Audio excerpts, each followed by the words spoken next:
Hi hello ಎಲ್ರಿಗೂ ನಮಸ್ಕಾರ. Anganwadi millet ಲಡ್ಡುನ ಹೇಗೆ ಮಾಡೋದು ಅಂತ ಹೇಳಿ ತಿಳಿಸ್ಕೊಡ್ತೀನಿ. ಹಾಗೆ ಈ ಒಂದು ಮಿಶ್ರಣದಲ್ಲಿ ಏನೇನಿರುತ್ತೆ ಅನ್ನೋ ಮಾಹಿತಿ ಕೂಡ ನಿಮಗೆ ಇವತ್ತು ತಿಳಿಸ್ಕೊಡ್ತೀನಿ. ಮಿಲೆಟ್ ಲಡ್ಡು ಇದನ್ನು ಗರ್ಭಿಣಿಯರು, ಬಾಣಂತಿಯರು, ಅಂಗನವಾಡಿ ಕಾರ್ಯಕರ್ತೆಯರು, ಅಂಗನವಾಡಿ ಸಹಾಯಕರು ಹಾಗೆ ಕಿಶೋರಿಯರಿಗೆ ಮನೆಗೆ ನೀಡುವಂತಹ ಪಡಿತರದ್ದು ಇದು. ಸೊ ಇದರಲ್ಲಿ ಉಪಯೋಗಿಸಿರುವಂತಹ ಪದಾರ್ಥಗಳನ್ನ ಆಲ್ರೆಡಿ ಕೊಟ್ಟಿದ್ದಾರೆ. ಗೋಧಿ, ಒರಟಾದ ಧಾನ್ಯ, ಬೆಲ್ಲ, ಸೋಯಾ, ರಾಗಿ, ಅಡುಗೆ ಎಣ್ಣೆ ಅಂದರೆ ಇದರಲ್ಲಿ ಸೂರ್ಯಕಾಂತಿ ಎಣ್ಣೆನ ಬಳಸಿದ್ದಾರೆ. ಹಾಗೆ ಇದರಲ್ಲಿ ಜೀವಸತ್ವಗಳು ಅಂದರೆ ವಿಟಮಿನ್ಸ್ ಮತ್ತು ಖನಿಜಗಳು ಕೂಡ ಇದೆ ಅಂತ ಹೇಳಿ ಕೊಟ್ಟಿದ್ದಾರೆ. ಇನ್ನೊಂದು ಏನಂತ ಹೇಳಿದ್ರೆ ಗೋಧಿ ಮತ್ತು ಸೋಯಾನ ಇದನ್ನು ಹೊಂದಿದೆ. ಅಂದರೆ ಕೆಲವರಿಗೆ ಅಲರ್ಜಿ ಇರೋದ್ರಿಂದ ಅವ್ರನ್ನ ಬಳಸೋದು ಬೇಡ ಅಂತ ಹೇಳಿ. ಹಾಗೆ ಇದರಲ್ಲಿ ಏನೇನಿದೆ, ನೈಸರ್ಗಿಕವಲ್ಲದ ಟ್ರಾನ್ಸ್ ಕೊಬ್ಬು, ಅದರಲ್ಲಿ saturated fats, cholesterol, sugar content, sodium ಏನೇನಿದೆ ಅಂತ ಹೇಳಿ ಕೂಡ ಕೊಟ್ಟಿದ್ದಾರೆ. ಹಾಗೆ ಇದನ್ನು ಒಣಗಿದ ಹಾಗೆ ಸೂರ್ಯನ ಬೆಳಕು ಬೀಳ್ದ ಸ್ಥಳದಲ್ಲಿ ಸಂಗ್ರಹಿಸಿಡಬೇಕು. ಹಾಗೆ ಪ್ಯಾಕೆಟ್ನ ಓಪನ್ ಮಾಡಿದ ಕೂಡಲೇ ಬಳಸಬೇಕು. ಉಳಿದಿರೋ ಪ್ರಮಾಣದ ಮಿಶ್ರಣವನ್ನು ಗಾಳಿ ಆಡದ ಹಾಗೆ ಭದ್ರವಾಗಿ ಡಬ್ಬದಲ್ಲಿ ಮುಚ್ಚಿಡಿ ಅಂತ ಹೇಳಿ ಕೊಟ್ಟಿದ್ದಾರೆ. ಸೊ ಇದನ್ನು ಆ್ಯಕ್ಚುಲಿ ನನ್ನ ತಂಗಿಗೆ ಕೊಟ್ಟಿದ್ರು ಮಿಲೆಟ್ ಲಡ್ಡುನ ಮಿಶ್ರಣನ.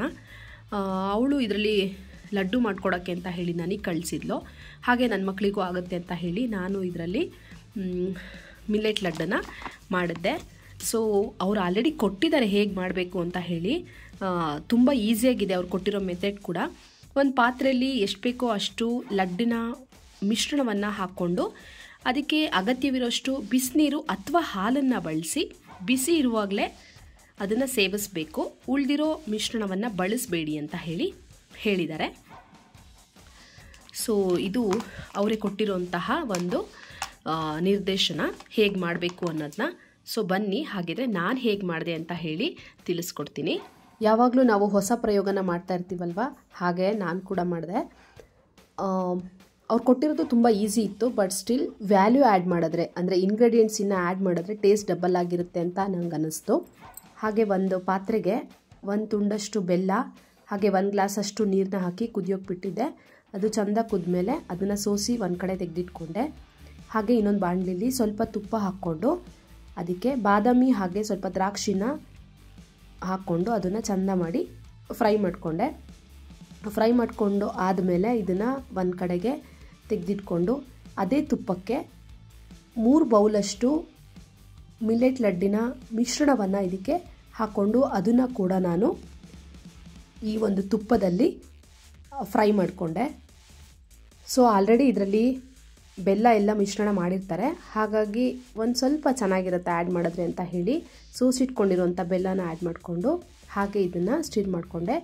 ಹಾಗೆ ತುಪ್ಪದಲ್ಲಿ ಫ್ರೈ ಮಾಡ್ಕೊಂಡಿರುವಂತಹ ಡ್ರೈ ಫ್ರೂಟ್ಸ್ನು ಇದಕ್ಕೆ ಸೇರಿಸ್ಕೊಂಡೆ. ಎಲ್ಲ ಒಂದು ಸಲ ಸ್ಟಿರ್ ಮಾಡ್ಕೊಂಡ್ಮೇಲೆ ಬಿಸಿ ಇರುವಾಗಲೇ ಇದನ್ನು ಕಟ್ಟಿದ್ರೆ ಇನ್ನೂ ಚೆನ್ನಾಗಿರುತ್ತೆ, ಒಡೆದು ಹೋಗಲ್ಲ. ಹಾಗಾಗಿ ನಾನು ಕೈಗೆ ತುಪ್ಪ ಸವರ್ಕೊಂಡು ಉಂಡೆನ ಕಟ್ಟೋಕ್ಕೆ ಸ್ಟಾರ್ಟ್ ಮಾಡಿದೆ. ನೀರು ಕೂಡ ಆ್ಯಡ್ ಮಾಡಿಕೊಂಡು ಬಿಸಿನೀರನ್ನ ಇದಕ್ಕೆ ಉಂಡೆನ ಕಟ್ಬೋದು, ಅಥವಾ ಬೆಲ್ಲದ ಪಾಕದಲ್ಲೂ ಕೂಡ ಕೈಗೆ ಸವರ್ಕೊಂಡು ಉಂಡೆನ ಕಟ್ಬೋದು. ತುಂಬ ಟೇಸ್ಟಿಯಾಗಿರುತ್ತೆ. ಒಂದು ಸಲ ನೀವು ಈ ರೀತಿ ಟ್ರೈ ಮಾಡಿ, ಮಕ್ಕಳಂತೂ ತುಂಬಾ ಇಷ್ಟಪಟ್ಟು ತಿಂತಾರೆ. ನಿಮಗೆ ಈ ರೆಸಿಪಿ ಹಾಗೆ ಈ ವಿಡಿಯೋ ಇಷ್ಟ ಆದರೆ ದಯವಿಟ್ಟು ಲೈಕ್ ಮಾಡಿ, ಶೇರ್ ಮಾಡಿ, ಕಮೆಂಟ್ ಮಾಡಿ. ವಿಡಿಯೋನ ಸ್ಕಿಪ್ ಮಾಡದೆ ಕೊನೆ ತನಕ ನೋಡಿದ್ದಕ್ಕಾಗಿ ಥ್ಯಾಂಕ್ ಯು, ಧನ್ಯವಾದಗಳು.